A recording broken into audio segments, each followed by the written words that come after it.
The rain fell like vengeance that night.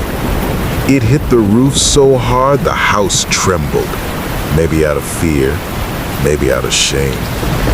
And inside, one scream, one slap, one woman collapsing to her knees. Two boys watched from the doorway, too young to understand, too old to forget. Tade's fists clenched that night. Kunle's heart broke. Both made promises, but not the same one. Some storms enter a house through the roof. This one entered through blood. Years passed, but the house kept whispering in their minds.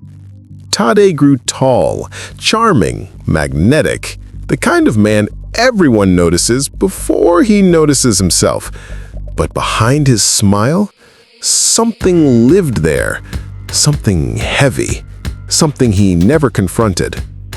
Kunle grew gentle, patient, thoughtful, the type of man people confide in without knowing why. He walked softly, like someone who had spent his entire life trying not to disturb pain. Same father, same mother, different scars. But charm has a way of drawing people close, even the ones it will eventually hurt. And that's how Aisha entered his life, not gently, but suddenly. Aisha didn't meet Tade. She collided with him, the way people collide with danger that looks like excitement. His smile was honey, his temper was fire, and she wanted to taste both, believing the sweetness would outweigh the burn. He picked her up after work one night. She was 2 minutes late. 2 minutes. Tade's jaw tightened so hard she heard it crack.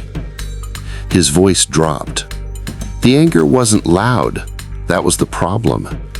It was quiet, controlled, sharp. He yelled. Then minutes later, he begged.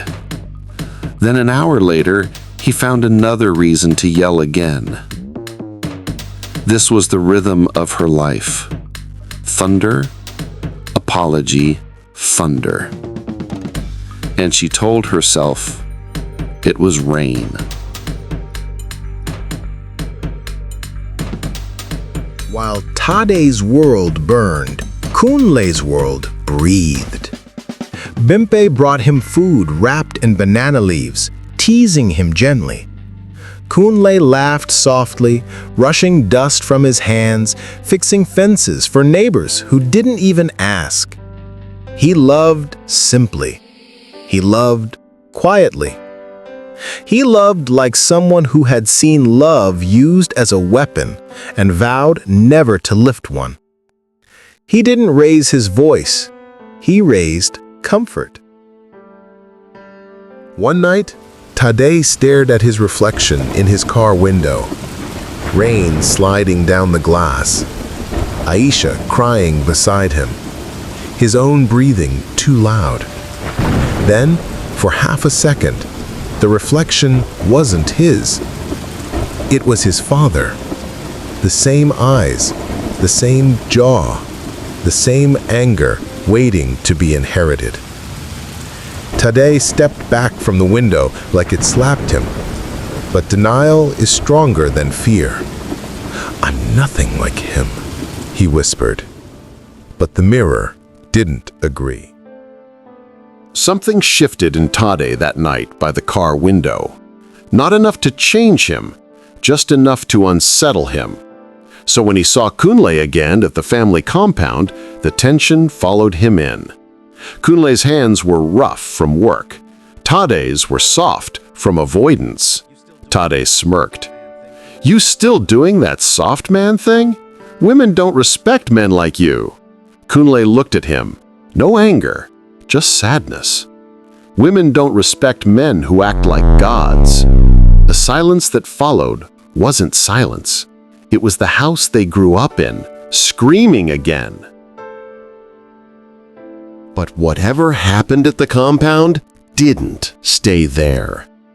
Tade carried that tension home, and Aisha felt every bit of it. Aisha thought she could change him, fix him, heal him.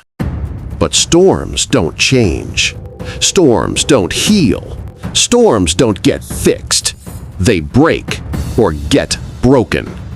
And Tade was about to learn that even thunder has a price.